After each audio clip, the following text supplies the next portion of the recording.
Dan pemirsa, berikut kita simak wawancara eksklusif bersama Koordinator Kopertis Wilayah 8, Profesor Inengah Dasyasthawa, yang mengulas upaya mengubah mindset generasi muda yang masih terpolarisasi elitisme, birokrasi, dan priayi. Salam Indonesia. Baik pemirsa, kembali lagi dalam acara wawancara eksklusif bersama saya, Desa Aryani. Dan pemirsa, saat ini kita telah bersama Koordinator Kopertis Wilayah 8 Bali, NTT, dan NTB, yakni Profesor Dr. Drs. Inengah Dasyasthawa, MSI. Baik Prof, bagaimana kabarnya? Baik dan luar biasa. Sangat luar biasa ya. Om Swastiastu, Prof. Baik Prof, pendidikan ini kan sangat luas sekali cakupannya ya Prof ya. Dan selama ini tentu ada hal-hal yang perlu diperhatikan, baik itu dari pendidiknya ataupun peserta didik. Namun sebelum mengarah ke sana, bisa diceritakan terlebih dahulu Prof, apa saja yang menjadi tugas-tugas Kopertis Wilayah 8 selama ini dan wilayahnya di mana saja Prof? Ya, terima kasih Adik Desa, bahwa cara singkat merubah nasib manusia sekarang memang dengan pendidikan. Dan saya selaku Koordinator Kopertis yang diberikan mandat oleh Kementerian sejak tahun 2014 dengan wilayah yang cukup luas, Bali, NTB, NTT dengan perguruan tinggi mencapai 166 perguruan tinggi, tentu itu adalah menjadi beban yang harus kita pikul dengan penuh tanggung jawab dan perhatian serius. Bahwa pada prinsipnya kami memiliki tugas-tugas di Kopertis ini adalah yang disebut dengan tugas BIN Wasdal, pembinaan, pengawasan, dan pengendalian. Jadi seluruh PTS yang ada di wilayah Bali, NTB, NTT kami bina, kami kendalikan, dan kami awasi agar mereka menjadi PTS-PTS yang sehat, unggul, dan berdaya saing. Karena kami tahu bahwa di tangan-tangan para pendidik inilah anak-anak bangsa, generasi muda kita nanti bisa menjadi unggul dan berdaya saing jika berada pada lembaga-lembaga yang memenuhi kriteria yang disebut dengan bermutu. Inilah yang saya tekankan berkali-kali di dalam konsep yang disebut dengan pembinaan, pengendalian, dan pengawasan itu. Kalau dari PTS-nya sendiri, apa saja sih yang menjadi upaya peningkatan mutu selama ini yang telah dilakukan, Prof? Karena konsep mutu di perguruan tinggi itu sesungguhnya adalah ada dua kriteria, bahwa seluruh PTS harus mentaati aturan dari Republik, aturan dari pemerintah lokal, maupun aturan di dalam dirinya sendiri, yaitu berupa statuta. Kalau sudah taat aturan, berarti dia on the track. Yang kedua adalah kerjakan apa yang mereka rencanakan, terutama di Renstra. Kalau sudah itu dilakukan, mentaati aturan, mengerjakan apa yang mereka rencanakan, sudah berkualitas. Karena sering sekali mereka lupa dengan dua hal itu penting, yaitu tentang taat kepada aturan dan melaksanakan apa yang mereka rencanakan. Baik, sangat menarik sekali ini menyikapi kualitas peserta didik ini, Prof ya. Kan sekarang untuk mencari lapangan pekerjaan itu sangatlah sulit, Prof. Iya benar. Apalagi menciptakan lapangan pekerjaan. Nah, menurut Profesor sendiri, selama ini lulusan PTS ini sudah mampu nggak terserap di dunia kerja? Apa khususnya untuk menciptakan peluang kerja, bagaimana Prof untuk berwirausaha seperti itu? Begini, misi pendidikan di Indonesia khususnya di level perguruan tinggi adalah job seeker dengan job creator. Tidak, artinya mereka itu diharapkan alumni dari perguruan tinggi harus mampu mengambil atau mengisi peluang kerja, jika tidak harus mampu menciptakan peluang kerja. Sisi ini sebenarnya bagi negara Indonesia sangat gampang, sangat mudah, asal mahasiswa yang alumni itu punya kemauan, punya kemampuan, dan punya keberanian. Loh, negara kita ini tongkat kayunya jadi tanaman kok. Kalau memang mereka tidak dapat pekerjaan, tamatan sarjana hukum memangnya, siapa yang melarang mereka membuka usaha laundry? Siapa yang melarang kalau mereka mau? Ya enggak? Tamatan sarjana ekonomi, kalau mereka buka koperasi, siapa yang melarang? Tamatan teknik misalnya, dia punya keahlian misalnya memasak, membuka restoran, siapa yang melarang? Sebenarnya masih banyak, termasuk tamatan pertanian, kalau mereka mau menggunakan. Tapi kecenderungan memang sampai saat ini masih ada mindset anak-anak kita generasi muda kalau tamat itu terpolarisasi dalam dua kategori, yaitu elitisme birokrasi dan elitisme priayi. Elitisme birokrasi adalah masih ingin mencari pekerjaan-pekerjaan yang bersifat pegawai negeri. Jadi pegawai negeri. Yang kedua adalah elitisme priayi, ingin masih memilih-milih pekerjaan. Ada pekerjaan yang tidak cocok sama saya, tidak cocok sama saya. Sesungguhnya kalau orang mau bekerja itu semuanya cocok. Yang penting pekerjaan itu halal dan ngemargi yang dharma.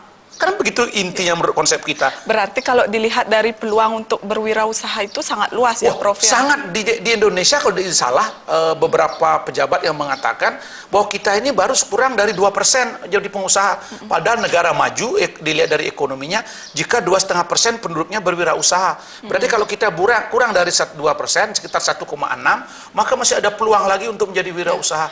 Dan bangsa kita sekarang ini kan memang diarahkan oleh pemerintahan kita sekarang dengan konsep nawacitanya kan menjadi bangsa yang produktif, bukan bangsa yang konsumtif. Maka disinilah tangan-tangan inilah, di tangan-tangan generasi muda yang alumni perguruan tinggi inilah harus menjadi pionir, pendobrak. Jangan menunggu pekerjaan, karena pekerjaan akan datang. Pekerjaan harus diciptakan. Inilah tekanan saya setiap ke perguruan tinggi, setiap saya mau wisuda, Anda jangan menunggu pekerjaan, karena pekerjaan akan datang. Yang harus diciptakan adalah bagaimana job creator ini harus, karena negara kita kaya. Tongkat kayu di tanaman, kolamnya kolam susu, ya semua, ikan berlimpah dan lain sebagainya. Mau tidak gitu saja. Baik Prof, sejauh ini kan belum semua lulusan itu berani mencoba untuk berwirausaha. Nah, menurut Profesor sendiri, apa sih yang menjadi permasalahan? Apakah kurangnya tenaga pendidik untuk mendorong ataupun memberikan motivasi? Apa keinginan dari lulusan itu tidak maksimal untuk membuka peluang usaha ini, Prof? Sebenarnya pemerintah telah membuat program PMW, program kewirausahaan mahasiswa. Saya juga pernah jadi narasumber berkali-kali. Sekarang ada program inkubator bisnis di beberapa perguruan tinggi. Tetapi kata kuncinya kembali kepada individu masing-masing. Bahwa fasilitas kita siapin, seperti di rumah tangga ada TV, ada lab, ada macam-macam alat perlengkapan macam-macam. Kalau si anak tidak mau menggunakan itu tentu juga tidak bisa maksimal. Di sini juga di perguruan tinggi peluang bermacam-macam, ilmu sudah diberikan oleh dosen. Tamatan sarjana ekonomi, tamatan hukum, tamatan apa. Sekarang hampir semua sudah diberikan pelajaran entrepreneurship. Prinsipnya entrepreneurship itu kan mendagang, inovatif, kreatif, dan produktif. Dan ilmu mendagang itu paling sederhana. Beli G10, jual 11. Pokoknya hasil produksi 10, jual dengan harga 11. Tidak perlu terlalu banyak-banyak, terlalu rumit berpikirlah. Kalau ilmu dagang itu adalah bagaimana memulai, bagaimana melakukan, bagaimana kita berani mencoba. Dan umumnya kalau menjadi pedagang itu kan kita itu mengatur diri kita sendiri. Kalau menjadi pekerja kan diatur oleh orang lain. Maka sebenarnya bagaimana sekarang para pengusaha-pengusaha, para dosen-dosen juga seperti apa yang diadakan itu, termasuk saya setiap wisuda juga mendorong mahasiswa supaya mereka menjadi orang-orang yang kreatif, inovatif, dan produktif sebagai basis dari pengembangan jiwa entrepreneur itu. Baik, sangat menarik sekali ini, Prof. Berarti dari peluang berwirausaha masih terbuka lebar, kemudian pemerintah sudah mendukung, dan yang menjadi kata kunci adalah keinginan ataupun niat dari individu, Prof. Keinginan, kemampuan, dan kemauan. Baik, itu kata sekarang kuncinya. Beralih dari peluang untuk berwirausaha, Prof. Nah, menurut Profesor, kualitas ataupun mutu perguruan tinggi di Bali, NTT, dan NTB ini apakah sudah mampu bersaing dengan PTS asing, Prof? Kalau kita lihat dari segi mutu itu, mutu ujung-ujungnya adalah akreditasi. Ending dari sebuah perguruan tinggi bermutu itu akreditasi. Kita baru punya 6 prodi yang terakreditasi A, sementara sekitar 240-an yang akreditasinya B. Masih 375 yang terakreditasi C. Dan bahkan ada sisanya terakreditasi minimum.